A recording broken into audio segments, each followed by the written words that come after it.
Il n'y a pas de démocratie véritable. C'est le credo du président de la République qui a fait de la justice la boussole de sa gouvernance. Pour y arriver, vous avez compris que la justice a été particulièrement sollicitée en 2024. La vie dans les prisons, les événements du 28 septembre, les droits de l'homme, autant de questions pour lesquelles le gouvernement a mis des moyens à la disposition de la chancellerie pour justement satisfaire les populations.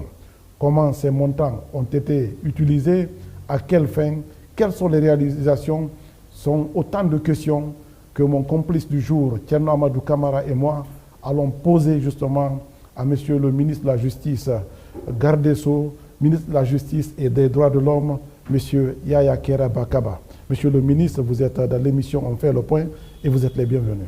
Bonsoir, Djibril. Voilà, d'accord. Monsieur le ministre, donc, comme je le dis tout à l'heure, la justice a été particulièrement sollicitée cette année 2024. Il y a eu quand même ces événements du 28 septembre, nous l'avons dit. Il y a aussi, n'est-ce pas, l'amélioration des conditions de vie de la population carcérale. Il y a les droits de l'homme. Il y a, n'est-ce pas, des chantiers qui sont ouverts. Autant de questions, justement, pour lesquelles des moyens, un budget a été mis à votre disposition. Alors aujourd'hui, est-ce qu'au nom du principe de la redevabilité si cher au président de la République, vous pouvez expliquer et expliciter à l'opinion qu'est-ce que vous avez fait de ce budget?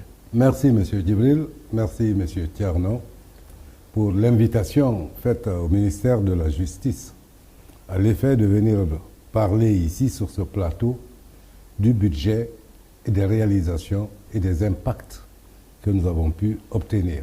Mais avant, je crois nécessaire ici, en plantant le décor, de parler tout d'abord de l'état des lieux de ce département. Parler de l'état des lieux de la justice, c'est à la fois décrire ses réalités actuelles, ses difficultés ou défis à relever et ses ambitions surtout. L'institution judiciaire, comme toute autre institution de la République, se veut être au service des citoyens. Elle poursuit cet idéal de tous les jours, malgré les contingences auxquelles la gouvernance peut, à tout moment, être confrontée. Comme vous le savez, la justice, c'est un service public. C'est un pilier de l'état de droit dont chaque citoyen a besoin. Elle régule la coexistence et favorise le développement. Elle est utilisée à bon escient. C'est conscient de cette réalité que le chef de l'État, le général Mamadi Doumbouya, a prescrit que la justice doit orienter les actions de l'État dans sa globalité. Et, en sa qualité de premier magistrat du pays, président du Conseil supérieur de la magistrature, il nous a instruit de prendre toutes les dispositions pour améliorer la gouvernance judiciaire en rendant la justice accessible et proche de la population, en étant tout aussi indépendante et impartiale dans la poursuite des infractions de toute nature. C'est en cela donc que je suis attelé, depuis qu'il m'a exprimé sa confiance en me confiant le ministère de la Justice et des Droits de l'Homme. À travers certaines avancées enregistrées en matière judiciaire et pénitentiaire, que je vais décliner tout à l'heure, des observateurs avertis et équilibrés nous témoignent que sous l'ère du général Doumbouya, la justice est en marche. Pour revenir maintenant à votre question, c'est-à-dire le budget alloué et à ce département, les réalisations faites, les ambitions que nous avons, je vais tout de suite commencer par vous parler de l'exécution du budget 2024. N'oubliez pas que je suis dans ces fonctions depuis le décret du 13 mars 2024. Bien. Donc, dans la loi de finances rectificative de 2024, une enveloppe budgétaire de 436 milliards 123 millions 191 551 francs guinéens a été allouée au ministère de la Justice et des Droits de l'Homme. Au 30 novembre 2024, un montant de 403 milliards 672 millions 903 870 GNF a été exécuté, ce qui représente un taux d'engagement quand même de 94%. Ce taux reflète une gestion rigoureuse des ressources budgétaires et souligne l'engagement du ministère à respecter ses obligations financières tout en atteignant ses objectifs stratégiques. Le budget mis à la disposition de mon département se décompose en 4 volets, à savoir 1. Les dépenses de personnel, 2. Les dépenses de biens et services, 3. Les dépenses de transfert, 4. Enfin, les dépenses d'investissement. Les dépenses de personnel concernent aux charges salariales qui constituent 53% du budget. À ce jour, elles ont été exécutées à hauteur de 214 milliards 899 millions 507 744 francs guinéens sur un montant prévu de 232 milliards 393 millions 49 345, selon la loi de finances rectificative de 2024, soit un taux d'engagement de 92%. Bien. Ces dépenses ont été réalisées pour faire face au traitement de salaires et primes des magistrats au nombre de 364 personnes, des greffiers au nombre de 212, du personnel administratif déconcentré, la chancellerie, au nombre de 1388 agents, au salaire des contractuels d'État, au nombre de 4 et contractuels temporaires au nombre de 146, soit 1337 agents de l'État. Les dépenses de biens et services représentent 8% de l'enveloppe budgétaire du ministère de la Justice et des Droits de l'Homme. Sur une dotation de 35 milliards 566 millions 547 688 francs guinéens dans la loi de finances rectificative 2024, 32 milliards 282 millions 570 741 francs guinéens ont été engagés au 30 novembre 2024, soit un taux d'exécution de 91%. De ce montant, 11 milliards 879 millions ont été destinés aux services déconcentrés, soit 33%. Ces fonds ont couvert les dépenses suivantes. Frais d'hébergement des magistrats et greffiers liés au procès des événements du 28 septembre 2009. Formation et stage des auditeurs de justice et des greffiers recrutés en 2023. Fonctionnement des cours et tribunaux, des prisons, services centraux et déconcentrés. Les subventions aux établissements publics à caractère administratif EPA et l'alimentation des détenus des maisons centrales et prisons civiles constituent 9% du budget ministériel.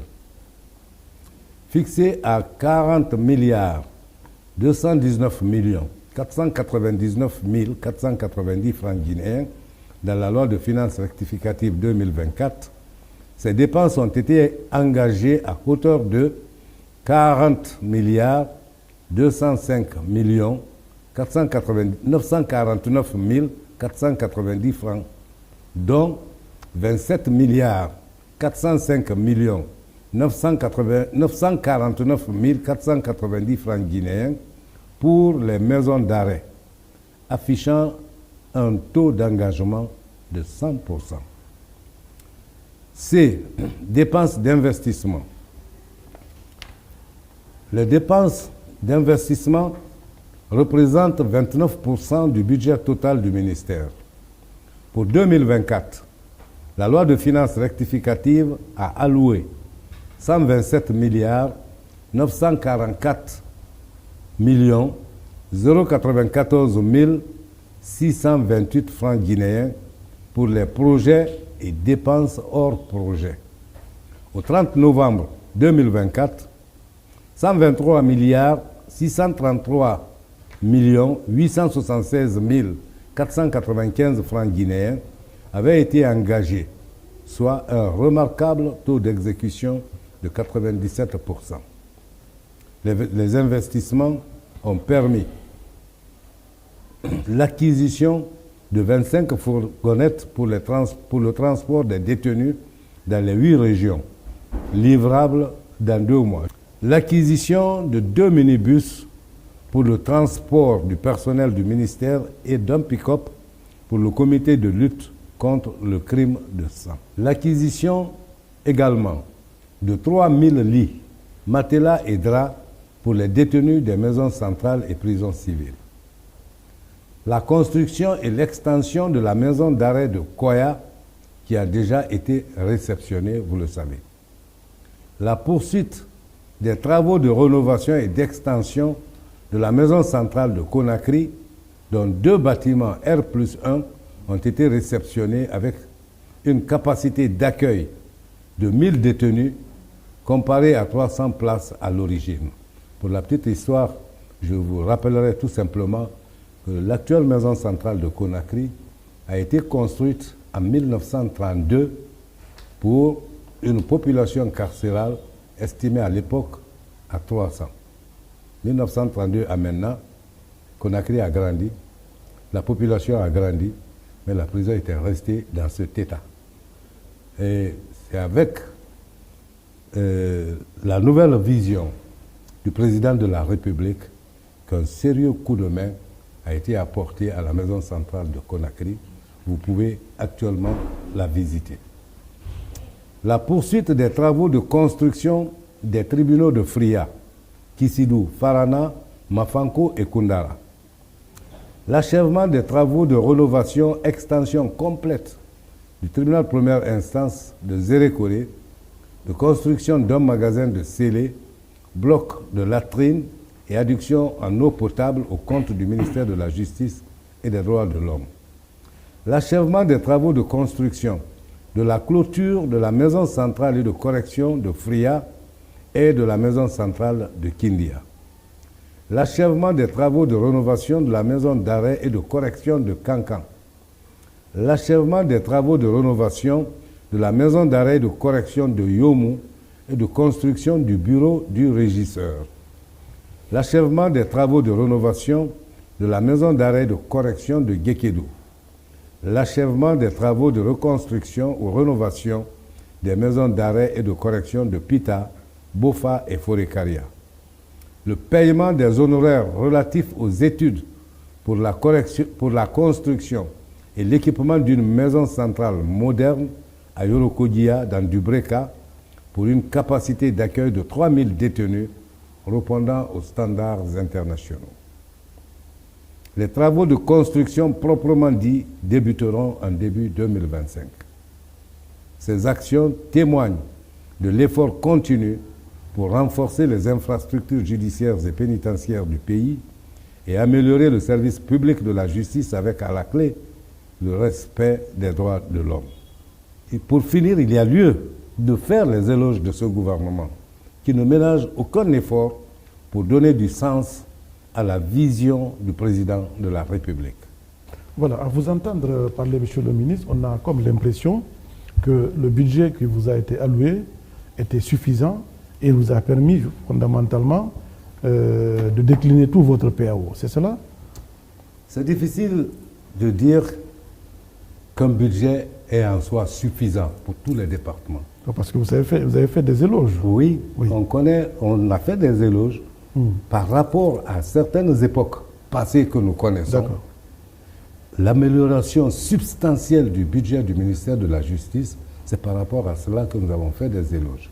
Et cela ne veut pas dire pour autant que tout est rose, que le budget est entièrement suffisant. Non, il y a des difficultés. Mais en tant que patriote, il faudrait faire avec l'existant. D'accord. Et poser des problèmes après. D'accord. Comme vous l'avez dit, il y a des difficultés et vous avez évoqué justement comment est-ce que vous avez séquencé ce budget. Une des préoccupations justement que vous avez évoquées d'ailleurs, qui se trouve être aussi la préoccupation le plus souvent des partenaires, c'est aussi la situation de la vie carcérale. Est-ce qu'aujourd'hui vous êtes à même de dire que toutes les préfectures de la Guinée sont dotées de maisons d'arrêt ou alors de prisons conformes et commodes, parce que je n'ai pas vu fondamentalement cette question de préoccupation dans le dispositif que vous avez eu à décliner ici? Monsieur Djibril, des efforts colossaux sont en train d'être menés au niveau du ministère de la Justice en ce qui concerne les lieux de privation de liberté. Vous aviez l'exemple le plus frappant est la prison de Koya, tout récemment, que vous avez... Ça, vous l'avez dit, effectivement. Je l'ai dit. Vous avez vu deux blocs terminés entièrement au niveau de la maison centrale de Conakry. Nous attendons la literie, les draps et toutes les autres commodités. Ça veut dire que nous veillons sur les conditions de détention. Parce que nous sommes non seulement ministère de la Justice, mais surtout ministère des Droits de l'Homme. Nous veillons à la santé carcérale, la santé, l'hygiène et la santé dans nos lieux de détention. Il y a très longtemps que le Guinéen a cessé d'apprendre qu'il y a ravage parce qu'il y a choléra dans tel lieu ou dans tel lieu de détention. Il y a ravage parce qu'il y a épidémie dans tel lieu ou dans tel lieu de détention. Cela a disparu du vocabulaire depuis un certain temps parce que nous veillons tout d'abord sur la santé de nos compatriotes. Bon, pourquoi cette question de préoccupation concernant l'administration pénitentiaire? C'est parce qu'elle participe à la sécurité dans la cité du fait que la porosité de certaines prisons qu'on a enregistrées ces derniers temps, n'est-ce pas, a permis l'évasion de beaucoup, justement, de détenus de droit commun parfois, en tout cas qui sont très dangereux pour la cité. Est-ce que, justement, cette question a intéressé le budget dans son application actuelle? Vous constaterez que dans l'édification des infrastructures pénitentiaires, la première mesure sur laquelle nous sommes portés, c'est d'abord la sécurité, la sécurisation du lieu de détention, pour empêcher ces évasions intempestives, pour mettre fin à cette porosité justement dont vous parlez. Les lieux de détention répondront à tous les critères de sécurité. Par le passé, nos lieux de détention étaient qualifiés de poroses. La porosité était mise en avant. Mais de nos jours, avec les efforts que nous sommes en train de déployer, vous mettrez du temps avant d'apprendre que dans tel lieu de détention, il y a eu évasion. Les architectes qui conçoivent les plans, les entrepreneurs qui sont chargés d'exécuter ces plans tiennent compte sérieusement de ce critère premier. Pas d'évasion, tolérance zéro. Bien, d'accord. Alors, dans le budget également, vous avez évoqué la prise en charge, n'est-ce pas, des magistrats, je crois, et des greffiers, en lien avec le procès des événements du 28 septembre. J'ai cru comprendre qu'il y a une unité de gestion à cet effet, et une unité de gestion relativement indépendante. Est-ce qu'il y a enchevêtrement? C'est-à-dire que c'est cette unité qui a géré, ou bien c'est vous-même, c'est le budget, votre budget fondamentalement, qui a géré cette prise en charge justement de ces magistrats? L'unité de gestion a été une structure indépendante. Elle a géré en lien évidemment avec le département, elle a géré son budget tout au long de ce processus, tout au long du procès des événements du 28 septembre. Ouais. Donc, de ce point de vue, je vous réponds que l'unité de gestion était une structure véritablement indépendante. Oui, mais j'ai retrouvé ici quand même dans l'exploitation, dans les séquences de votre budget, ouais, vous avez évoqué un pan qui concerne justement la prise en charge de magistrats et greffiers. Oui, parce que... Quel est le lien? Le lien, parce que l'unité de gestion, chaque fois que des dépenses au titre du procès du 28 septembre devaient être engagées, l'unité de gestion était en lien étroit avec le département qui approuvait, qui ajustait, qui augmentait ou qui diminuait les prévisions. Et le budget de l'unité de gestion était centralisé dans le budget du département, mais la gestion de ce budget revenait de façon indépendante à l'unité de gestion. D'accord. Voilà, monsieur le ministre, à présent, nous allons emmancher justement dans cette émission notre rubrique qu'on appelle ici le face-à-face.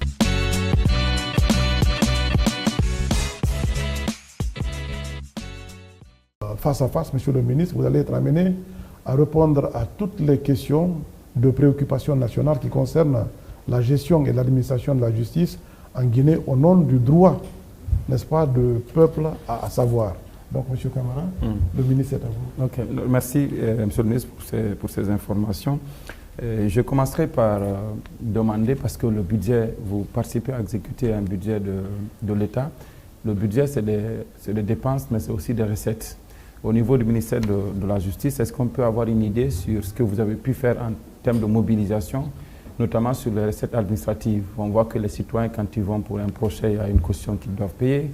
Quand ils ont besoin d'un certificat de nationalité, ils ont besoin de payer quelque chose. Est-ce qu'on peut avoir une idée sur la mobilisation des recettes au niveau des services de justice? Tout d'abord, je tiens à marquer que le ministère de la Justice n'est pas spécifiquement un ministère de recettes comme les impôts ou le trésor. Et cependant, nous engrangeons effectivement des recettes pour l'État et également pour la continuité du service public de la justice. Parce qu'il y a tout dernièrement un arrêté qui, se prononçant sur les tarifs des actes de justice, a fixé les prix de chaque acte, que ce soit un casier judiciaire, que ce soit un jugement supplétif ou autre. Les tarifs sont déterminés et ça fait l'objet d'affichage devant toutes les juridictions. Effectivement, c'est visible Voilà. au niveau des juridictions. Voilà. Cela, c'est pour que le citoyen ne soit pas arnaqué, qu'on ne lui impose pas un prix qui n'est pas le prix officiel. Aujourd'hui, il y a des structures comme l'AGRASC, l'agence de recouvrement qui œuvre, qui fait rentrer des recettes. Il y a les différents services de greffe qui engrangent aussi des recettes qui sont versées. De cette place, je ne peux pas vous donner un chiffre exact, puisque nous sommes en fin d'année. Vous trouverez le chiffre exact des recettes judiciaires dans le rapport annuel du département de la justice. Alors l'autre question que moi je voudrais poser, monsieur le ministre, parce que vous avez parlé des services de justice, les réformes qui ont été faites, on voit que 53% quand même du budget va dans des salaires et primes, contre seulement 29% de ce budget-là qui va aux investissements. Et qu'est-ce qui explique que les magistrats et le personnel de justice coûtent autant aux contribuables guinéens? Est-ce que c'est parce que les salaires ont augmenté? Est-ce que c'est parce que le personnel a augmenté? Qu'est-ce qui explique que les salaires et primes vont jusqu'à 53% du budget? Mais si on s'amusait à faire une comparaison, ne serait-ce que dans la sous-région, entre les magistrats guinéens et leurs collègues des autres pays, ce salaire n'est pas exorbitant. Okay. Vous comprenez? Ce salaire n'est pas exorbitant parce que le magistrat a le pouvoir qui tient du pouvoir divin. Il ne faut pas que ces décisions soient entachées de corruption ou de tout autre élément objectif de nature à faire perdre aux citoyens sa confiance en la justice. Ce salaire est normal, mais il est contraignant aussi, parce que des devoirs et des obligations sont imposés aux magistrats. Vous apprenez tous les jours que le Conseil supérieur de la magistrature fonctionne, parce qu'il sanctionne les mauvais comportements, si mauvais comportements il y a, des magistrats. Donc, si vous pensez que le budget d'investissement est relativement plus faible que le budget salarial, cela est dû au fait que c'est d'ailleurs avec l'avènement du CNRD que le budget, dans sa globalité concernant le ministère de la Justice, a connu une augmentation assez substantielle. Voilà pourquoi vous sentez que les dépenses concernant le salaire soient un peu plus élevées que les dépenses concernant l'investissement. Mais cela est une bonne remarque que vous faites. Et la prochaine, comment dirais-je, Peut-être à l'occasion de la loi de finances initiale 2025. Voilà, la prochaine loi de finances initiale, nous nous emploierons à en tout cas approcher à un équilibrage, à faire un équilibrage à peu près entre les deux, parce que les investissements sont très importants. La modernisation des infrastructures judiciaires et pénitentiaires est une priorité présidentielle. Je crois que de ce point de vue, l'on pourra trouver un rééquilibrage. Alors, je tiens ça du doyen parce que c'est aussi une école pour nous. Il disait tout à l'heure dans son introduction que sans justice forte et indépendante, bon, il faisait allusion à une justice forte et indépendante. Est-ce que vous pensez qu'on s'approche de cet idéal aujourd'hui quand on a vu ce qu'a représenté la Cour de répression des infractions économiques et financières et l'insatisfaction de certaines populations, y compris l'ancien ministre même de la Justice qui a contribué à mettre en place cette CRIEF-là? Est-ce que vous arrivez à la conclusion que cette CRIEF a déçu les attentes? Est-ce qu'elle n'a pas été le symbole d'une justice des forts après l'avènement du CNRD? Parce que l'écrasante majorité de ceux qui sont passés par là sont ceux d'anciens régimes. Moi, je voudrais simplement que l'on se fasse violence pour se livrer à un exercice quand on parle de la CRIEF. C'est-à-dire faire une comparaison de l'état des lieux avant la CRIEF et de l'état des lieux depuis la mise en place de la CRIEF. La CRIEF contribue à la sécurisation effective de l'économie nationale. La CRIEF joue le rôle de protecteur de notre économie. Ceux-là qui se livrent à des détournements de deniers publics ne vous parleront jamais du bien de la CRIEF. La CRIEF n'est pas un tribunal des vainqueurs. La CRIEF est un tribunal qui défend les intérêts du peuple. Si avant, au temps de la Révolution, par exemple, il y avait un tribunal ici qu'on appelait tribunal... Populaire. Non, pas tribunal populaire, qui s'occupait justement des deniers publics. Ah, okay. Des deniers publics. On ne l'a jamais qualifié de tribunal de vainqueur. Donc la CRIEF, j'ai horreur qu'on dise que la CRIEF est un tribunal des vainqueurs. Non, la CRIEF est cette juridiction qui apporte de la discipline, qui impose la discipline aux gestionnaires de ce pays. Vous donc, contrairement à votre prédécesseur, vous êtes satisfait de la prestation de la CRIEF? De la prestation de la CRIEF, à date, moi je suis satisfait. Au-delà de la CRIEF, de toutes les juridictions d'ailleurs? De toutes les façons, une œuvre humaine n'est jamais complète. Il y a toujours de petites erreurs qu'on peut déceler. Parmi lesquelles? Non, je parle de façon générale de l'œuvre humaine. Oui, je ne parle pas spécifiquement de l'œuvre. Et dans ce cas précis, justement, est-ce que vous en avez décelé? Dans le cas de la CRIEF. Qui mérite justement d'être amélioré. De la justice, pour ne pas que ce soit un procès de la CRIEF. Dans le cas de la CRIEF, le seul conseil peut-être que je peux apporter, c'est la diligence dans le traitement des affaires. Pour que les uns et les autres soient situés dans un temps vraiment raisonnable de leur sort. Et de façon globale, on a vu ce théâtre des hommes de droit à la prise du pouvoir du CNRD qui faisait même des confessions sur ce qu'était devenu la justice au temps de l'ancien régime. On a vu d'anciens procureurs qui parlaient. Est-ce qu'aujourd'hui, quand vous faites l'état de lieu dans votre bureau, monsieur le ministre, vous vous dites personnellement qu'il y a eu une amélioration? Oui, je le dirais. Il y a la sérénité. Depuis ma prise de fonction, mon premier combat, c'était de sortir la justice de la rue. Oui. C'était de sortir la justice des réseaux sociaux. Okay. Et je crois que de ce point de vue, le calme est revenu, la sérénité est là, nous travaillons dans la sérénité, dans l'efficacité. Quand vous dites théâtre, ce n'est pas du théâtre que les magistrats ont fait. Les magistrats ne sont pas des artistes qui se livrent à des théâtres.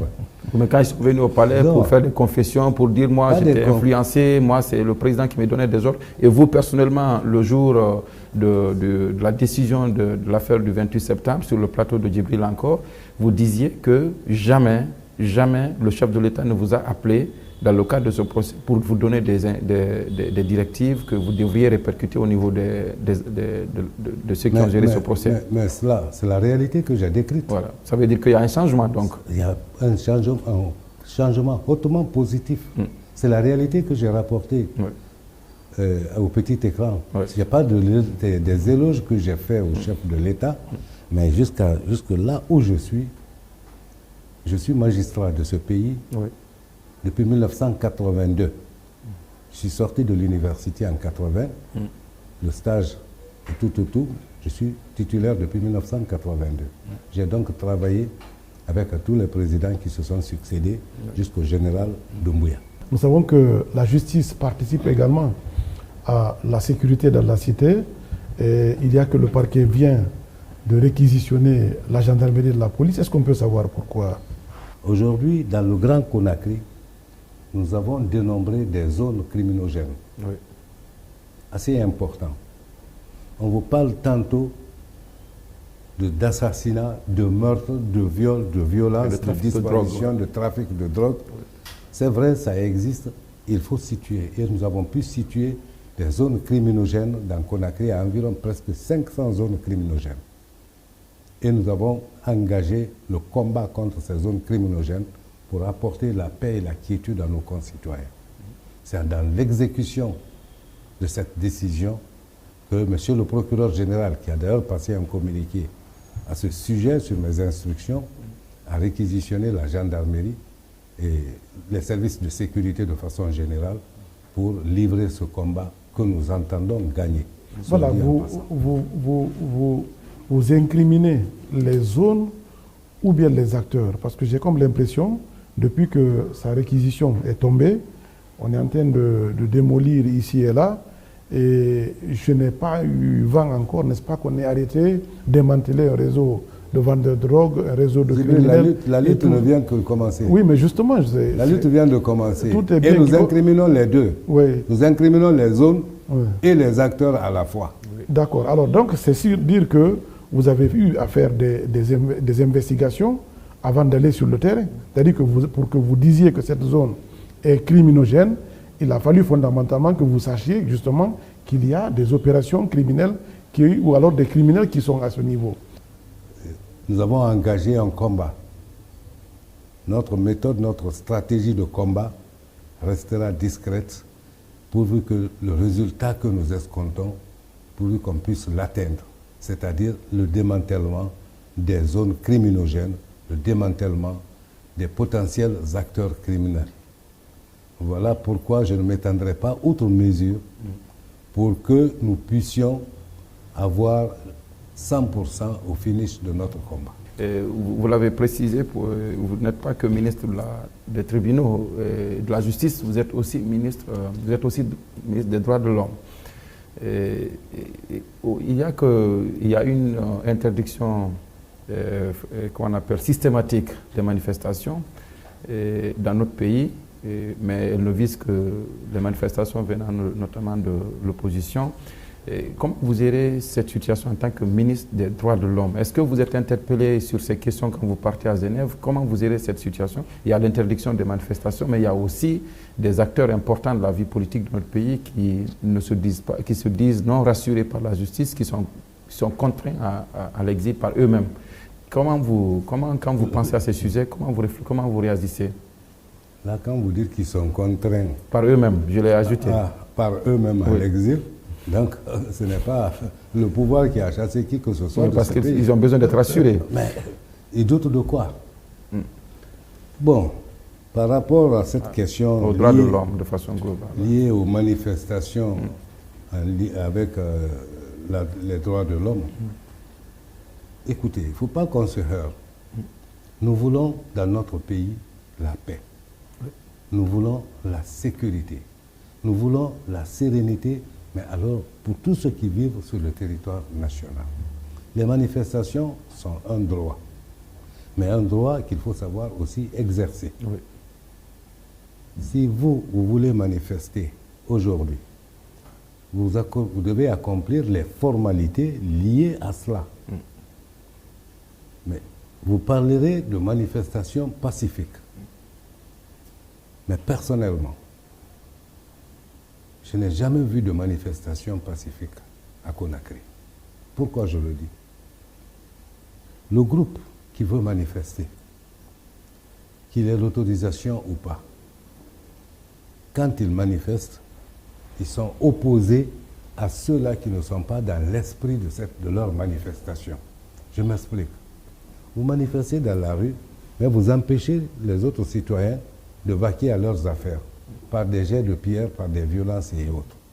Alors, qu'on sache ce qu'on veut. Si vous voulez manifester, vous êtes libre de manifester. On ne vous interdit pas de façon pacifique. Mais que votre droit-là ne soit pas à l'antipode du droit de celui-là qui ne veut pas manifester. Mais alors, si les manifestations doivent, comme on l'a toujours constaté, causer de troubles sérieux et durables à l'ordre public, avec des lots de morts, avec des lots de blessés, ce genre de manifestations, oui, elles ne doivent pas avoir lieu. Monsieur le ministre, il y a aussi que les regards sont rivés sur la justice au sortir, n'est-ce pas, des événements macabres que nous avons enregistrés au stade de Zérékoré. Tout le monde dit laisser la justice faire et établir. Il y a quand même des chiffres qui vont ici et là, il y a des interprétations, ça va dans tous les sens. Concrètement, monsieur le ministre, est-ce que vous pouvez expliquer à l'opinion à quel niveau on se situe par rapport à ce dossier? Parce qu'effectivement, le gouvernement avait dit que le parquet allait communiquer progressivement pour informer la population. C'est l'objet de mon communiqué. C'est avec le cœur serré que je parle des événements douloureux survenus au stade du 3 avril de Zérékoré. Et lorsque ces événements se sont produits, des chiffres étaient avancés par-ci, par-là, selon la coloration que l'on veut donner à ces événements. Ces événements n'avaient aucune coloration politique. C'est un événement sportif. Et la Guinée n'est pas le premier pays où de tels événements ont tourné de cette façon-là.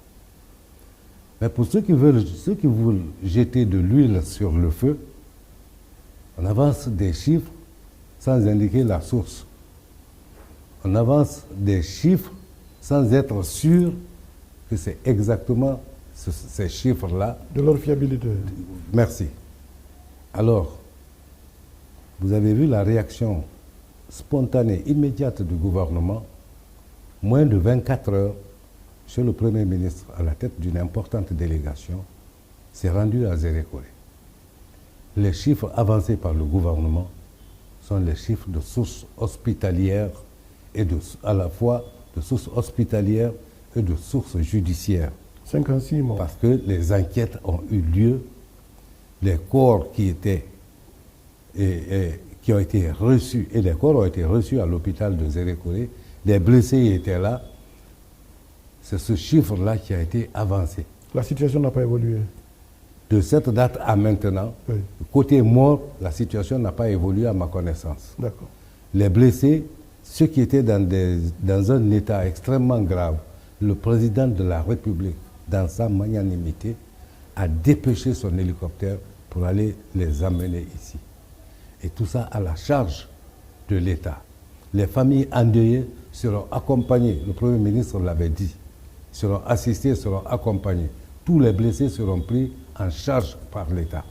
Maintenant qu'on se mette à ergoter sur des chiffres, il y a eu 50 000 morts, il y a eu 35 000 morts, 40 000 blessés, c'est des chiffres qui ne peuvent être justifiés par aucune source fiable.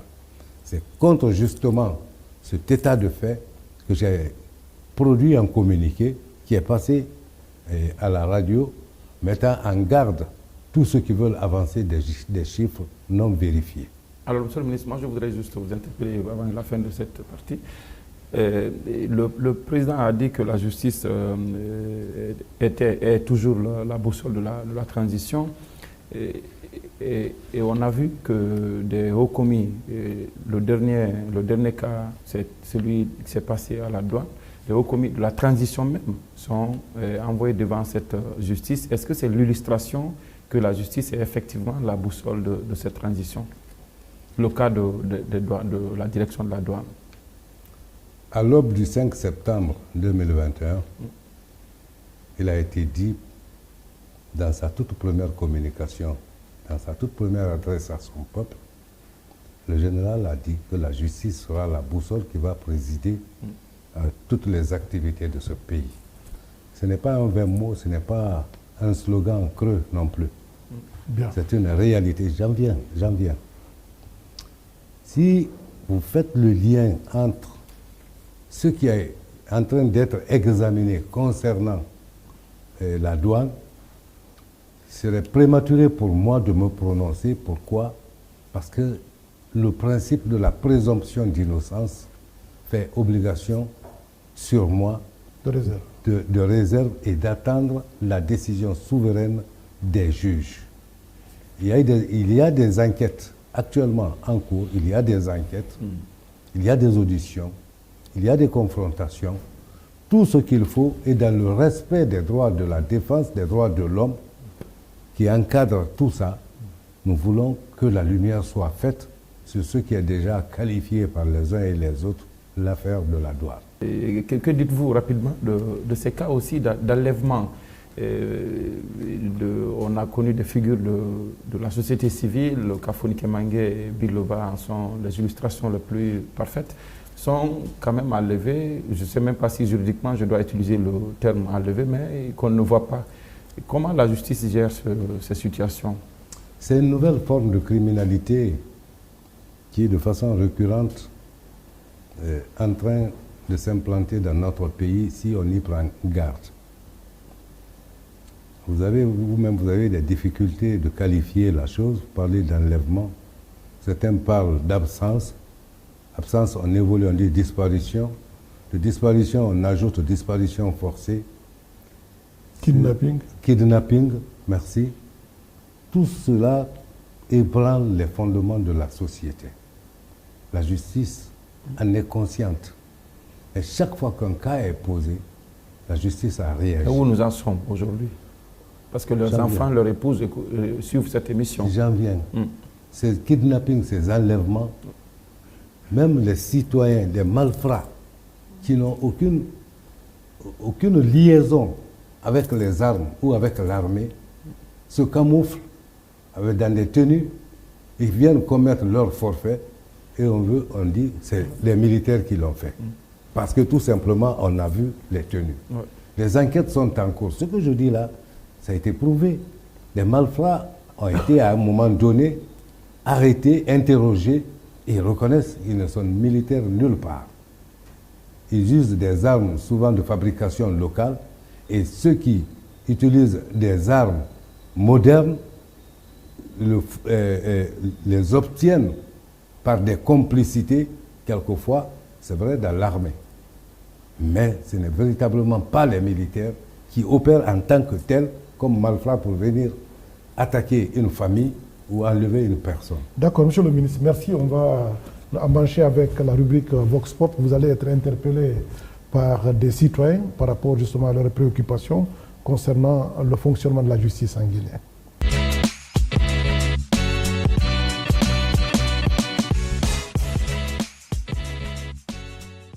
Moi, je suis M. Sekou Kamara, je suis un agent commercial. Mes attentes au ministre de la Justice, c'est sur l'amélioration des conditions des gardes pénitentiaires. Les gardes pénitentiaires, tout le monde sait que l'effectif actuellement est très très minime pour assurer les fonctions dans les locaux disciplinaires. La garde pénitentiaire a un statut. Ce statut, aujourd'hui, il est introduit au niveau de la fonction publique et l'application de ce statut va corriger beaucoup d'imperfections en ce qui concerne les conditions de vie et de travail des agents pénitentiaires. J'y suis accroché jusqu'à obtenir le résultat et qui n'est pas loin maintenant. L'adoption du statut de la garde pénitentiaire, comme je l'ai dit tantôt, verra jour très bientôt et cela permettra d'apporter un sang neuf à cette corporation. Quant au nombre, c'est vrai, un recrutement de la garde pénitentiaire est envisagé par le département. Les critères, nous allons les définir et fixer les termes, c'est-à-dire la date à laquelle ce recrutement va avoir lieu. Nous sommes en train de fournir des efforts pour réunir les fonds nécessaires à ce recrutement et augmenter un peu l'effectif de la garde pénitentiaire.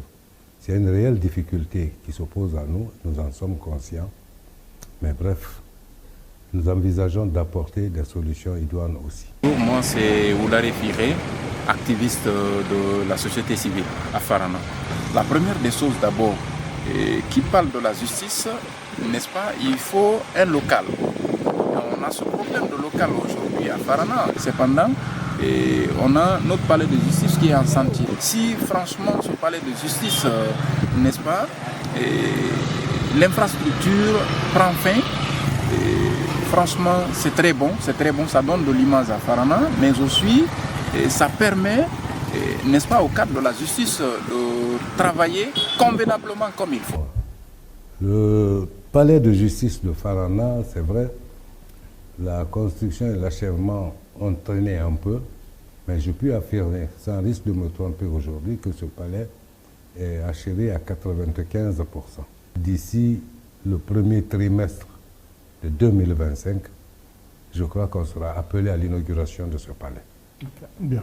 Merci donc, Monsieur le ministre. Alors, il y a une question de préoccupation. Vous savez que les événements du 28 septembre ont ponctué, n'est-ce pas, ces derniers temps et polarisé l'attention de la Guinée, l'Afrique et le monde entier. Mais ce procès encore laisse un goût d'inachevé parce que la procédure n'est pas arrivée à son terme. Qu'est-ce qui va se passer, quand et comment, Monsieur le ministre? Bien. Le procès du 28 septembre, d'abord, a été un procès historique. Il a eu le mérite de mettre la Guinée au devant de la scène, de façon positive. Parce que tout au départ, personne n'y croyait. Même en Guinée ici, on ne croyait pas tellement à la tenue effective de ce procès et à son achèvement par une telle décision. C'est vrai que nous avons bénéficié de l'accompagnement des partenaires, aussi bien des partenaires techniques, surtout des partenaires techniques. Les partenaires financiers ont un peu traîné les pas. Mais depuis le prononcé de la décision, puisque ce procès a été largement médiatisé, vous êtes le principal acteur d'ailleurs de cette médiatisation, je vous salue au passage, ça a permis à la communauté internationale d'avoir un regard nouveau sur notre pays. Il a été entièrement supporté par le budget national de développement, ce qui était colossal. Au terme de la décision rendue, les droits des victimes ont été reconnus. La réparation a été également déterminée. Et une décision de justice, à mon sens, ne vaut que par son exécution.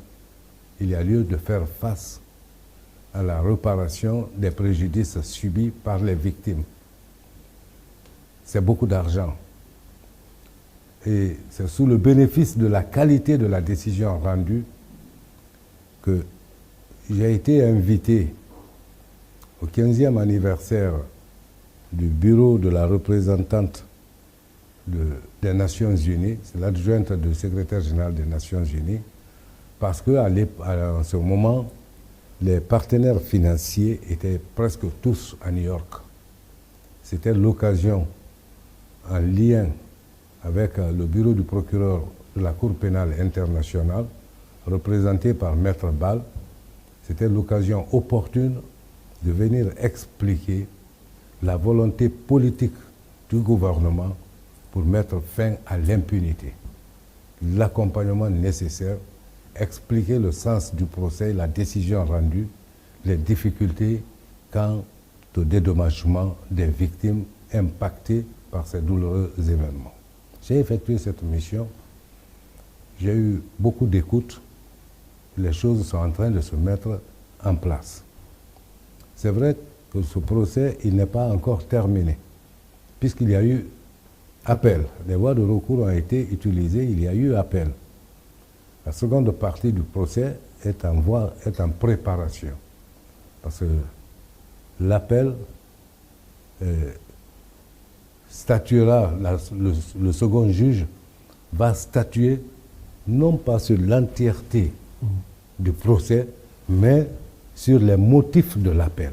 Et quelle va être la dimension justement de gestion de ce procès? Est-ce que ça va avoir les mêmes couleurs retentissantes que le premier procès? La dimension... Au nom du droit d'accès des populations à l'information? Ah, bien sûr, bien sûr.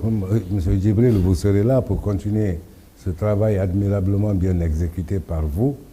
Mais en termes de temps mis par le premier procès, si le procès d'appel ne connaîtra pas le même temps, parce que, comme je l'ai dit, l'appel, le second juge se prononce sur les motifs de l'appel. D'accord, monsieur le ministre, avant de vous laisser partir, je vais... On m'a retenu longtemps, hein, chaque fois, c'est la troisième fois. Juste un point d'arrêt sur ce que vous avez appelé les zones criminogènes.